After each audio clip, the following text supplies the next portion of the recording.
The man she hated most, the one she had wished dead countless times, unexpectedly appeared in her own home, but he was no longer alive. After days of brutal torture, his body was placed in her son's room as a gruesome gift. Even more horrifying, the entire scene had been perfectly staged to make her the culprit. Before she could even comprehend what had happened, the mastermind behind it all secretly informed the investigators that she was the one who had abducted and murdered the victim. In just one night, the woman who had only harbored hatred became the prime suspect in a murder case. News of the disappearance of Nile's ex-wife spread everywhere. The media considered him the prime suspect. Although his ex-wife's body had yet to be found, he had remarried a female artist. They moved into a mansion in New York. On the first day of moving in, he let his 2 dogs run wildly into the neighbor's yard, barking incessantly. He installed surveillance cameras at every turn and even sent letters to each neighbor, announcing that he would turn the public woods behind the mansion into his private jogging path. The person most annoyed by such ostentatious behavior was the famous writer Aggie. That evening, she was contemplating plot points for her new novel when a deafening alarm siren completely disrupted her train of thought. The mansion's alarm system blared all night, giving her a headache. She only managed to fall asleep near dawn. But then Nile's 2 dogs ran into her yard, barking. She opened the door intending to scold them, but instead saw a comforting gift from the mansion owner, a case of expensive wine that she had never dared to buy in her life. She hated this kind of unsolicited intrusion. Filled with anger, she threw the entire case back at the mansion. The owner of the villa, Nina, opened the door and greeted her warmly, inviting her inside for a tour. Seeing Nina's pleasant demeanor, Aggie's anger subsided. Nile was overjoyed to see Aggie. He interrupted the 2 women's conversation and requested to speak with her privately. This overly forceful approach made Aggie somewhat uncomfortable, but out of politeness, she followed him upstairs. He took a novel from his bookshelf and said he had read her books for years. However, she only wanted to resolve the issue of the barking dog and the alarm. She subtly hinted at it, but he misunderstood, thinking she wanted compensation. He also said he understood that since Aggie's son died in a car accident 4 years ago, she hadn't published any new works. The next day, Aggie hired someone to repair the contaminated water tank. Unexpectedly, Nile made a surprise visit. He wanted Aggie to sign her name on a small tree and invited her to lunch. If she didn't agree, he wouldn't leave. Besides, the house reeked of dirty water, so she reluctantly nodded. At the restaurant, Nile ordered a dish Aggie had never eaten before. He subtly hinted at the plot of the novel she was working on. It was a biography of some character. He said it was too boring, that people nowadays preferred sensationalist stories and murder. He suggested she write about his story, giving her a chance to become a best-selling author. She smiled shyly. Her indifferent attitude annoyed Nile somewhat. He criticized her, saying that although she had some fame, she hadn't written anything good since her son's death. Now he was giving her a chance, but she didn't appreciate it. These words reopened her wounds. The pain she had been suppressing for 4 years, unable to confide in anyone, finally erupted in front of Nile. That year, Teddy had caused an accident, crashing into her car. Blood tests showed the driver's blood alcohol level was within the legal limit. The judge ruled the accident unintentional, so he didn't go to jail or face any punishment. Conversely, Aggie was charged with reckless driving and even received a court-imposed restraining order. She was forbidden from contacting the family of the person who caused the accident. Every time the anniversary of her son's death came around, Teddy would pretend to be well and go to the cemetery to lay flowers in remembrance. But every time Aggie saw him, she would chase him away and curse him with the most venomous words. Shelley couldn't bear Aggie's outburst any longer and left. Now Aggie had nothing left. Nile looked at her with pity, then glanced at the mother and son sitting at the next table. After confirming that the other person had secretly taken a picture of them, he approached, smiling, and asked if she could delete the photo. But the mother insisted she was only taking pictures of her daughter. Returning to his seat, he regained his composure. But Aggie always felt that beneath that seemingly gentle face lay hidden undercurrents, as if a monster were roaring in the abyss. Lunch ended in an eerie atmosphere. As they left the restaurant, Aggie ran into Teddy. Nile followed her gaze and said that something wasn't right. How could the culprit keep lingering around the victim? Aggie sensed the deeper meaning behind his words and quickly said goodbye. But even as she drove away, she still saw his eyes fixed on Teddy's back, as if something bloodthirsty was rising within them. That night, in the heavy rain, Aggie was startled by a violent knocking on the door. She frantically grabbed her vegetable peeler and went to investigate. The man outside quickly explained explained that he was an FBI agent. Seeing Aggie and Nile having lunch together, he had warned her that Nile wasn't an ordinary person. She absolutely had to keep her distance from him. Feeling uneasy, she jotted down the agent's name. His name was Brian. After checking online and confirming the identity of this person, she breathed a sigh of relief. At least the agent wasn't a bad guy. But then she learned that this man was the one who had handled the disappearance of Nile's ex-wife. Moreover, he was still secretly monitoring Nile. This further proved that Nile had never escaped suspicion. She had dined with a potential murderer. Thinking about this, she trembled with fear. As dawn broke, Aggie received shocking news. Police had found Teddy's car and suicide note on the beach. Apparently, he had drowned. The first thing Aggie thought of was what Nile had said yesterday. The scene had been sealed off. Police and media surrounded the area, but Teddy's body hadn't been found yet. His mother told investigators that he and his girlfriend were planning their honeymoon next month. Therefore, there was no reason for him to die. When she saw Aggie arrive to check on the situation, her emotions immediately faltered, because every time they met before, Aggie would curse Teddy, wishing him a painful death. Fearing trouble, Aggie immediately fled the scene. She wanted to get closer to the villa to track Nile. Unexpectedly, he suddenly appeared in front of her car like a ghost. When Nile heard the news of Teddy's death, he showed no emotion. He looked as if he had anticipated it. He calmly uttered a sentence, saying that retribution truly comes quickly. His eyes then flashed with arrogance, as if boasting to Aggie, "See, it's all because of you." She increasingly suspected that he was the one who killed Teddy. Upon returning home, she found Brian's phone number and arranged to meet him in the park. The two of them talked and exchanged information quietly to avoid being discovered. But in reality, every move they made was under Nile's control. Brian, after hearing Aggie's completely unsubstantiated speculation, felt somewhat uneasy. He said Nile hadn't known Teddy before. Could he really help her kill someone just because he had a meal with Aggie? This motive was completely illogical. Brian told her not to be suspicious anymore and quickly left. She felt isolated. She carried the burden of her words home. She worried that everyone would be like Teddy's mother and blame her for the death. She remembered Nile telling her to write about his story. This gave her a little inspiration. After all, she was struggling to write anything. If she wrote a biography of Nile, perhaps she could also investigate the truth about Teddy's death. The next day, she shared this idea with the editor-in-chief. Although Nile had a powerful family behind him, rumors about him had spread everywhere since the disappearance of his ex-wife. Recently, his unfinished garden was vandalized with blood as a form of protest. It was clear he had become a notorious troublemaker, someone everyone wanted to kill. That's why he chose to live in seclusion at his Long Island mansion. A biography exposing his life would surely satisfy public curiosity. The proposal was immediately approved by the editor-in-chief. So, Aggie went to see Nile and formally proposed using him as the model for the book. She asked him how he should write about his ex-wife since everyone thought he had killed her. He didn't give a clear answer, only telling Aggie to wait for his reply. The next day, Nina came to Aggie's house and offered to take her for a walk in the woods. Nile had never been patient enough to listen to her talk, so she always felt the need to confide in someone else. She told Aggie that before his disappearance, Nile's ex-wife, Maddie, had suffered from a serious mental illness. But to protect his image, Maddie and his family had to keep it a secret. At that time, Maddie and Nina had a good relationship. She had given up her artistic career to become Maddie's administrative assistant. Not long after the incident, she and Nile dealt with the aftermath together. Gradually, they developed feelings for each other and eventually got married. Afterwards, she and he moved to Long Island. While they were talking, Rick, Nile's uncle and his bodyguard, secretly broke into Aggie's house to investigate. In her office, he found a piece of paper with Brian's name on it. That evening, Nile called Aggie and agreed to let her write his biography. He arranged an interview at the mansion. He said that his father was an orphan who built his career from scratch to achieve his current power. His father was obsessed with maintaining the family line to strengthen the clan. Nile's mother died in childbirth when he was young. Therefore, his father immediately sought another wife to continue having children. This instilled in him an instinctive fear of childbirth. He swore he would never have children with any woman. After the interview ended, Aggie contacted Brian again. Actually, after their conversation in the park the previous day, although outwardly appearing indifferent, he was secretly reinvestigating Teddy's case and had a friend at the police station retrieve the files for him. On the night Teddy disappeared, he claimed he was rushing to meet his girlfriend. But his girlfriend testified that she hadn't seen him that night. Then, rumors spread that he had left a suicide note and died. This was too illogical. The files even contained Teddy's suicide note. The content stated, "I apologize for the suffering I caused." People might believe that he felt remorse for causing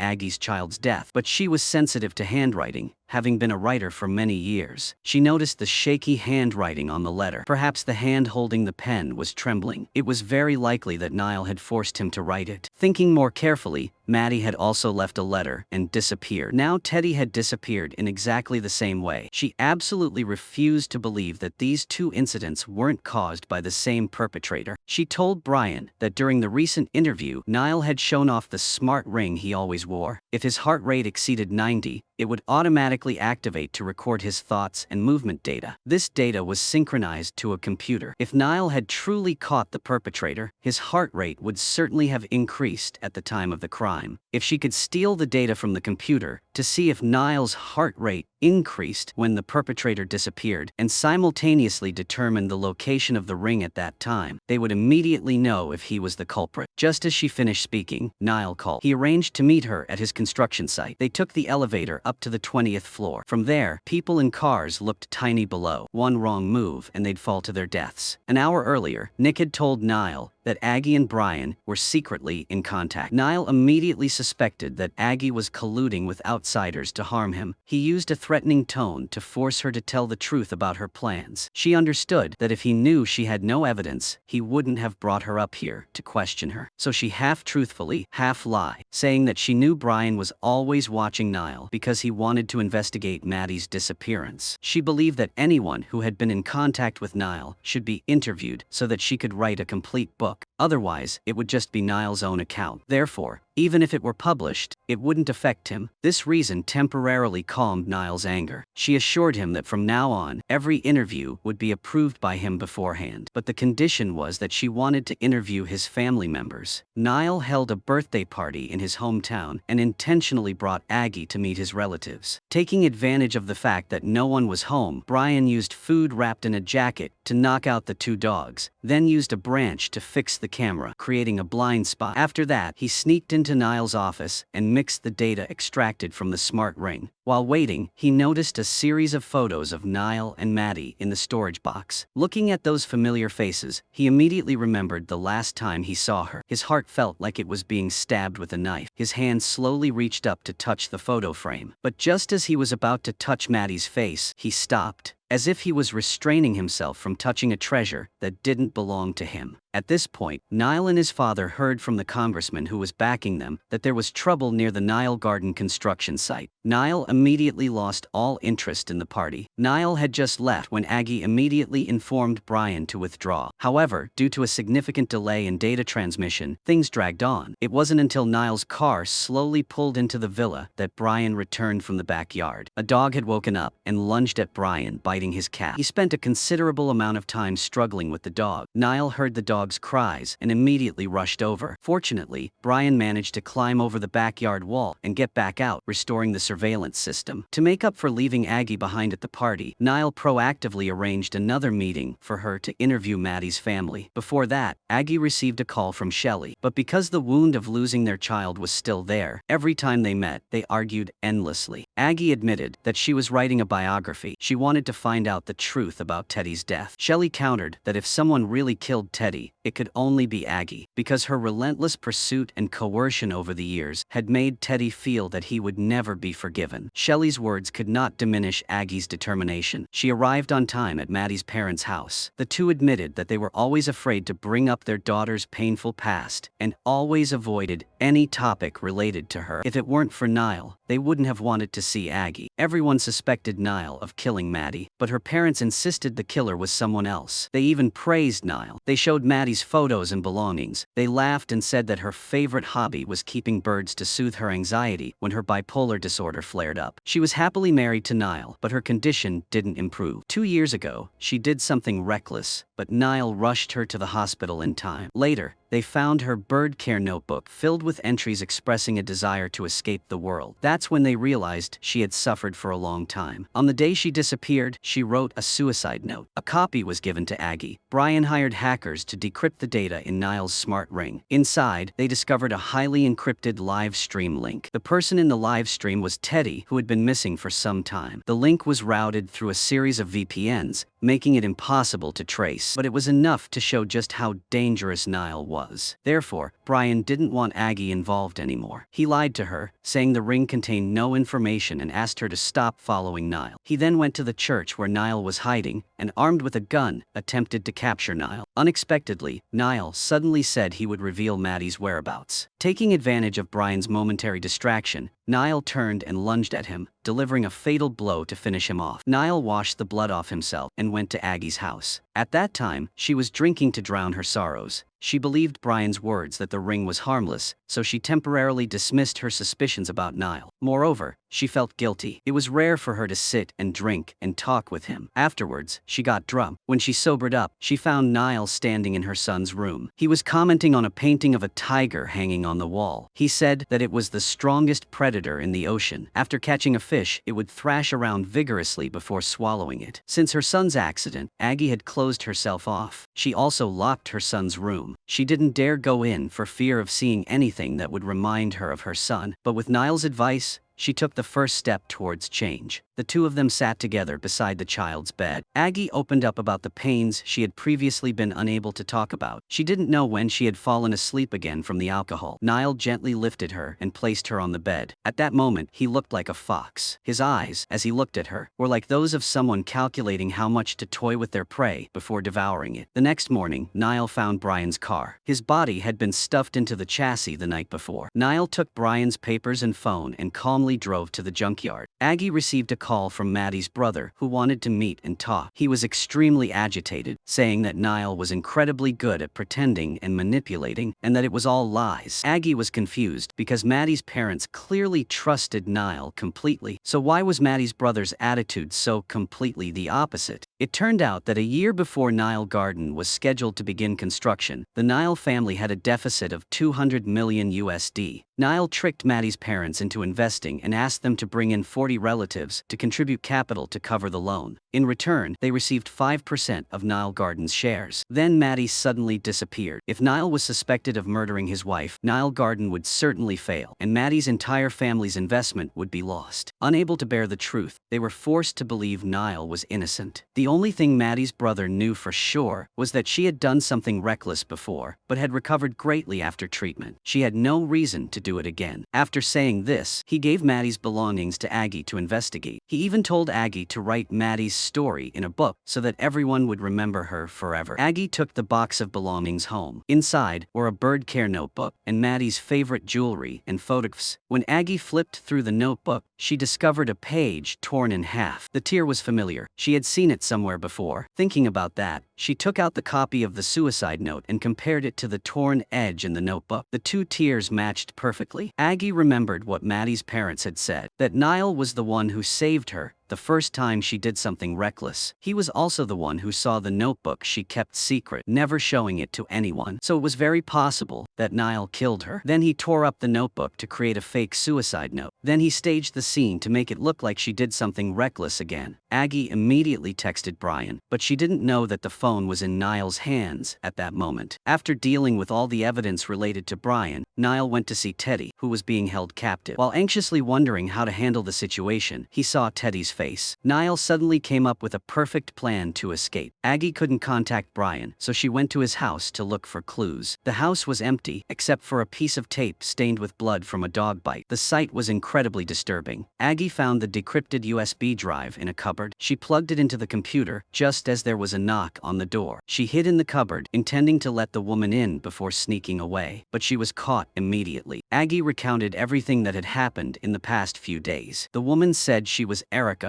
Brian's superior. She had also been unable to contact him, which was why she came to the house to find him. Aggie showed Erica the evidence she suspected Nile of killing Maddie. The two of them opened the USB drive and confirmed that Teddy had been held captive by Nile all this time. This was an urgent matter, so Erica prepared to notify her subordinates to gather evidence. At the same time, she instructed Aggie to keep everything secret and pretend she knew nothing. Nina had just gone to the doctor today and found out she was more than 7 weeks pregnant. She was used to obeying Nile. He said he didn't want children, so she didn't dare cross the line. But when she felt the tiny life growing inside her and stood on the brink of motherhood, her heart began to waver. This was the first time she had defied Nile's orders. She gently asked for his opinion, hoping to change his mind. Nile quickly hung up because he was busy looking for Aggie. Aggie remembered Erica's instructions. She pretended to be unaware. But the question about how to write the description of the collision in the manuscript immediately shattered all the defenses she had tried to build. This question was extremely important to him. He wanted to see if she still sided with him. His expression was calm, but within that calmness lurked a threatening, murderous intent. It was as if he would kill her on the spot if she said no. Compared to his deadly composure, she panicked. She was so tense, she didn't know how to answer. Just then, the editor-in-chief called. She made an excuse about having urgent business and hurried away. Her silence became the final answer. Aggie returned home, exchanged a few words with the editor-in-chief, and only then did she calm down. But soon after, she saw the manuscript of the biography on her desk. The title had been changed to Hidden in My Heart. Chapters in the book had been flipped through and annotated with red pen. At the same time, Nile called and admitted that he had entered her office without permission and looked at the biography. He said he was very pleased with how she wrote about him, just as he was pleased with their relationship. But unfortunately, she had disappointed him greatly. She trembled with fear as she read. Nile didn't hide anything and bluntly told her the truth about Maddie's disappearance. Years ago, Agent Brian had targeted Nile. At that time, he was in charge of financial fraud cases. Every time Nile acted, Brian received confidential information and was able to stop him in time. It's just that Nile's family influence was too great. There was always someone ready to take the blame for him. Brian led his men on numerous raids, but they only ever caught Nile's henchmen. No one knew that Maddie was the informant for the agents. She was merely a decorative figure by his side, and her art gallery was a money-laundering tool for the Nile family. She was fed up with that life and chose to run away to Brian. After spending a long time together, they developed feelings for each other, though they knew their relationship couldn't be public. But one day, as she left the agent's house, Nina followed and caught her. Nina immediately reported this to Nile. Adultery and betrayal were the greatest taboos in Nile's heart. A tyrannical man like him would absolutely not tolerate anyone close to him stabbing him in the back. Therefore, he transformed into a demon. He grabbed a nearby sculpture and repeatedly smashed it against the face of the woman he once loved most until it was completely destroyed. Afterward, he calmly called his father. His father and uncle then covered up Maddie's death. They told everyone that she left a suicide note and then disappeared. When Nile met Aggie, he saw the beast trapped inside her from the very first glance. Her intense hatred made her wish for Teddy's death, but she lacked the courage to do so. Therefore, Nile cornered Teddy to help his new friend. Unexpectedly, Aggie not only didn't appreciate him, but also wanted to denounce him. He felt that if they couldn't be friends, they could only become enemies. After telling her everything, he forced her to see the final gift he had prepared in her son's room: Teddy's tortured corpse, a meticulously staged crime scene. Before calling her, he had informed the investigation department that she was holding the perpetrator captive in her house. Aggie had a prior record of harassing Teddy's family. Everyone on the island knew about the conflict between the two sides. Therefore, any call to report her would sound perfectly plausible. When investigators arrived at the scene to collect evidence, Aggie was unable to explain herself. Her only option was to flee. She told Shelley about Nile's plan to trap her. Shelley said that no matter what happened to Aggie, she had to clearly state her location so that people could help. The word people made Aggie wary. She realized Shelley was with the police. She immediately hung up and avoided the patrol car. Taking advantage of the darkness, when no one was paying attention, she sneaked into an abandoned farm. She intended to sleep temporarily in a plastic greenhouse. The pressure of survival was so overwhelming that she felt suffocated. People often only truly reflect on themselves when they are on the brink of despair. 4 years before her son's accident, Aggie and Shelley had a fierce argument about work. She was extremely frustrated. She was supposed to take her son to the doctor that day. Before leaving the house, her son discovered his favorite toy was missing. He refused to go and kept screaming and crying. He finally got into the car. Aggie had to take a phone interview with the media. Meanwhile, her son kept kicking the back of the seat. She was furious. She turned around and yelled at her son without looking at the road ahead. She stepped on the gas and crashed into Teddy's car. At that time, the other driver was driving legally. Aggie's failure to look at the road was the main cause of the accident. The other driver's blood alcohol level was only slightly above the legal limit, not enough to constitute drunk driving. On the contrary, Aggie was found to be reckless and held fully responsible, but she refused to accept that she caused the tragedy. She poured all her anger onto the person who caused the accident. Only now does she dare admit that she is not entirely innocent just to keep living. She absolutely had to find someone to resent, someone to blame, to be able to bear it. Now most people believe that she killed the person who caused the accident. Erica and Aggie watched the video proving Teddy was locked up, yet now he's at Aggie's house. Erica understood it was Nile's trap, but as she investigated this lead, Nile also discovered the relationship between her and Aggie. He ordered Nick to go to her house and threaten her, saying that if she interfered again, she would suffer a fate worse than death. After things temporarily calmed down, Nick called Nile. Hearing Nile's deceitful tone, Nick said, "I've always hated you." Nick only worked for him to protect Nile's father. Nick hoped that from now on, Nile would know better than to live. Nick was as loyal to Nile's father as a guard dog. He calmly recounted the whole story of the body found in Aggie's house that night, and that Nile was the one who called to report it. But Nile's father knew his son too well. He guessed roughly what had happened. He told Nick to tell the truth, but Nick was afraid his father couldn't handle it, so he stubbornly concealed the truth. However, people who lie often have small, unconscious movements. For example, Nick touched his nose. That gesture was quickly noticed by Nile's father. He asked Nick if Nile had done something stupid again. Nick's evasive demeanor was the clearest answer. Nile's father's anger flared up. After a painful cough, he knocked over the wine glass in front of him and collapsed to the ground, unconscious. When he was taken to the hospital, it was discovered he had a brain hemorrhage. His condition was extremely critical. Nick glared at Nile, who was rushing towards him. Nick jumped up from his chair without saying a word to him. His eyes were filled with resentment. The next day, Nile's father was transferred to the intensive care unit. Nick stayed up all night by his bedside, watching over him. Nile, meanwhile, was only worried about how to handle the press conference the next day. He justified his actions by saying he only wanted to protect his father's legacy. Finally, Nick couldn't hold back any longer. He said that he and Nile's father were living every minute of every day, cleaning up after Nile's downfall. Aggie woke up in the plastic greenhouse, having avoided the farm workers. She sneaked into the office and found a charging cable. After charging her phone, Aggie called Erica to ask if she had found any new clues, but Erica helplessly said that she also had a family to protect and couldn't help anymore. At this point, Aggie had only one path left. She called the police, confessed, and stated her location. Then she went to find Nina and used her memories of her son as evidence. She told Nina everything about how Nile had framed her. She vaguely felt that Nina knew very well how Nile had killed Teddy, just as he had killed Maddie, because Aggie had seen how Nile treated Nina. They looked like a model couple, but in reality, Nina could barely speak a complete sentence beside him. For the past 4 years, Aggie had always believed that Teddy had killed her son. In tragedy, characters always cling to a belief, believing in the story they themselves have created in order to continue living. Nina's days with Nile were like that. Now, with someone breaking through that wall beneath her facade, the mental fortress she had painstakingly built began to crumble. After Aggie finished speaking, the police came to arrest her. Those words, like a curse, haunted Nina's mind, refusing to fade. That night, returning home, she mustered the courage to ask Nile if he had ever harmed Maddie. In his eyes, it was clear Nina wanted everything Maddie had ever possessed. But after the incident, she feigned remorse. Aggie was the same. Clearly she hated Teddy, but when he was in trouble, she put on a facade of righteousness and investigated the truth. Everyone was utterly deceitful. Only Nile never denied his ambition. He believed his whole life was a desperate fight. Naya was his wife, the mother of his child. Naturally, she had to side with him. It seemed Nina was also moved by those words. The press conference went as planned. All obstacles to the Nile Garden project were cleared. Now only the final step remained, reassuring the public. But no one expected that while he was speaking, Nina would send the recording of their conversation from the previous night to the police. Nile was arrested right in the middle of the press conference. As he was being led away, he saw Aggie standing unharmed on the opposite side. Only then did he understand that the man who had always considered himself the hunter had finally fallen into a trap set by his prey. Nina's child was born soon after, but the shadow of the previous generation still lingered. She looked at the newborn child with a sense of unease. Would the beast within Nile continue to run in the bloodline of this family? Nile's father died in agonizing pain. Nile was sentenced to 3 life sentences. He was not granted parole, but he also did not get to die in prison. Because Nick wanted revenge for Nile's father, he enlisted the help of some old friends from prison. Nile died in his cell. The film ends here. Thank you for watching. Goodbye, and see you again.